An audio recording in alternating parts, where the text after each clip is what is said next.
Welcome back. ये कहानी है सीमापुरी के एक लड़के की जिसका नाम अमित कुमार था। अमित एक रोज़ अपने दोस्तों के साथ दिल्ली में घूमने के लिए निकला। वो लोग घूमते घूमते एक ऐसे पार्क में चले गए जहाँ दूर दूर तक बहुत सारे पेड़ थे और वो तीनों वहाँ जा कर के अपनी अपनी सेल्फी लेने लगे और आपस में एक दूसरे की फ़ोटो खींच रहे थे। देखते ही देखते अमित अपने दोस्तों से एकदम अलग हो गया और वो उसी पार्क में अपने दोस्तों से काफ़ी दूर खड़े होकर के एक पेड़ के किनारे अपनी सेल्फी ले रहा था कि अचानक ही उसने देखा कि जिस पेड़ के सहारे वो खड़ा है उस पेड़ का कलर चेंज होकर नीला हो चुका है। जब अमित ने उस पेड़ को देखा तो वो नीचे से ऊपर तक पूरा नीला था, उसके पत्ते भी नीले थे। ये देखकर अमित ने अपने दोस्तों को आवाज़ लगाई और सबको बुलाने लगा। अमित के दोस्त अमित के पास आ गए और उन्होंने आकर अमित से पूछा कि क्या हो गया।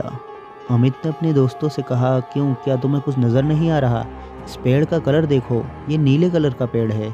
और अमित के दोस्त अमित के ऊपर हंसने लगे और कहने लगे, ये पेड़ कहाँ से नीला है, हमें भी तो दिखा। अमित के दोस्तों को वो पेड़ बिल्कुल नॉर्मल पेड़ों की तरह नज़र आ रहा था, लेकिन अमित को वो पेड़ नीले कलर का नज़र आ रहा था। उसके बाद देखते ही देखते उस पेड़ का कलर चेंज होकर वो पूरा नीचे से ऊपर तक काले कलर का हो गया। अब अमित अपने दोस्तों से कहने लगा, अरे देखो देखो, इसका कलर तो काला हो गया। अब अमित के दोस्त अमित से कहने लगे, ये काला नहीं हो गया, तू पागल हो चुका है, ये कैसी कैसी बातें कर रहा है, पेड़ का कलर कहाँ से काला हो गया, पेड़ तो अपने ही कलर का है। अब अमित बहुत ज़्यादा परेशान होकर उन लोगों से कहने लगा, क्या तुमको ये काला पेड़ नज़र नहीं आ रहा? और वो लोग अमित से कहने लगे, तेरी तबीयत तो ठीक है ना, तो कैसी बातें कर रहा है? और फिर देखते ही देखते उस पेड़ का कलर लाल कलर का हो गया। अब अमित ने ये सब देखा और वो कहने लगा अपने दोस्तों से, क्या तुम लोगों को कुछ भी नज़र नहीं आ रहा? वो लोग कहने लगे, नहीं। अमित ने कहा, अब इस पेड़ का कलर लाल हो चुका है। वो लोग फिर से अमित का मजाक उड़ाने लगे। अमित ने कहा, यहाँ से हमें अभी जाना होगा, नहीं तो मैं पागल हो जाऊँगा। और फिर कुछ देर में वो सभी लोग उस पार्क से बाहर निकल आए। बाहर आने के बाद अमित ने अपनी बाइक के शीशे में अपनी शक्ल देखी तो उसकी शक्ल बिल्कुल काली नज़र आ रही थी और उसकी आंखें बहुत ही ज़्यादा डरावनी थी, लाल कलर की। अमित ने चौंक करके अपने दोस्तों से अपने चेहरे को देखने को कहा। उसके दोस्त कहने लगे, तेरे चेहरे को तो कुछ भी नहीं हुआ, सब कुछ ठीक है। लेकिन अमित ज़ोर ज़ोर से चिल्ला रहा था और अपने चेहरे को उंगलियों से, नाखूनों से कुरेद रहा था और वो बार बार अपने चेहरे को शीशे में देखता तो उसका चेहरा उसे काला नज़र आता और आंखें लाल नज़र आती। वो तुरंत ही वहाँ से अपने घर की तरफ रवाना हो गया। किसी तरह वो अपने घर पहुँच गया। घर पहुँचने के बाद उसने अपनी मम्मी से अपने चेहरे की तरफ देखने को कहा तो उसने उन्हें कहा, क्या हो गया तेरे चेहरे को, सब ठीक तो है? लेकिन जब उसने अपने चेहरे को शीशे में देखा तो चेहरा एकदम काला था और आंखें लाल थीं। उसने अपने चेहरे को बहुत ज़्यादा धोया लेकिन उसके बाद भी उसका चेहरा उसे काला ही नज़र आ रहा था। इस चीज़ से वो लड़का बहुत ज़्यादा परेशान हो गया और उस लड़के को शाम तक बुखार आ गया। उसकी तबीयत काफ़ी ज़्यादा ख़राब हो गई। उसके पिताजी उसे एक हॉस्पिटल लेकर के गए। हॉस्पिटल में डॉक्टर ने उस लड़के का इलाज किया और कहा, बस नॉर्मल सा बुखार है और कुछ नहीं। लेकिन फिर उस लड़के ने अपने पिताजी को अपना चेहरा देखने को कहा तो उन्होंने बताया कि चेहरा बिल्कुल ठीक है और डॉक्टर ने भी बताया कि उसके चेहरे पर कुछ नहीं हुआ है। लेकिन जब उस लड़के ने मोबाइल में अपने चेहरे को देखा तो उसका चेहरा उसे फिर से काला ही नज़र आ रहा था। अब उस लड़के के पिताजी समझ चुके थे कि कुछ ना कुछ तो गड़बड़ है जो इसके साथ चल रही है। अब अमित के पिताजी अमित को अपने एक दोस्त के पास लेकर गए जो एक तांत्रिक थे। अमित के पिताजी ने उस तांत्रिक से बताया कि अमित को उसका चेहरा काला नज़र आ रहा है लेकिन हम लोगों को उसका चेहरा बिल्कुल साफ नज़र आ रहा है।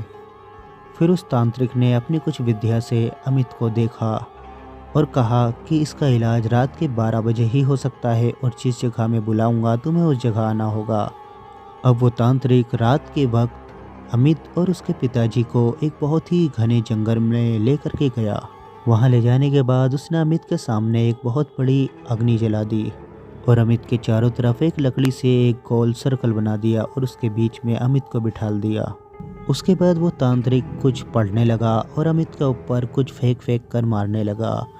काफ़ी देर तक ये सब चलता रहा। उसके बाद उस जगह एक अजीब सी हल्की हल्की सी हवा चलने लगी। अचानक ही वो तांत्रिक उठ करके खड़ा हो गया और वो अमित के पिताजी से कहने लगा, हमें यहाँ से अभी भागना होगा, जितनी भी जल्दी हो सके यहाँ से निकलो। देखते ही देखते वो हवा बहुत ज़्यादा तेज चलने लगी। अमित के पिताजी ने अमित का हाथ पकड़ा और वो उसे लेकर भागने लगे। उस जंगल में इस समय हवा इतनी ज़्यादा तेज चल रही थी कि चारों तरफ से पत्तों का और पेड़ों का शोर था और उसके बीच में वो लोग भागे चले जा रहे थे। वो लोग किसी तरह भागते हुए उस जंगल से बाहर निकल गए। बाहर निकलने के बाद अमित के पिताजी से उनके दोस्त ने कहा, अभी तुम घर चले जाओ, मैं तुम्हें कल बताता हूँ। अमित के पिताजी अमित को लेकर घर आ गए। अगले दिन सुबह अमित के पिताजी ने अमित को जगाया और वो अमित को नाश्ता कराने के बाद अपने दोस्त के पास ले जाने वाले थे। अमित धीरे धीरे नाश्ता कर रहा था और फिर उसने थोड़ी हिम्मत करी और अपना मोबाइल जेब से निकाला और मोबाइल के शीशे में उसने अपना चेहरा देखा। तो अब अमित को अपना चेहरा काला नज़र नहीं आ रहा था, बल्कि उसका चेहरा पहले जैसा नज़र आ रहा था। ये देखकर अमित बहुत ज़्यादा खुश हो गया और वो भागते हुए घर के अंदर एक बड़े शीशे के सामने जाकर खड़ा हो गया और उसने अपने आप को देखा तो वो बिल्कुल ठीक था। उसने ये बात अपने पिताजी से बताई।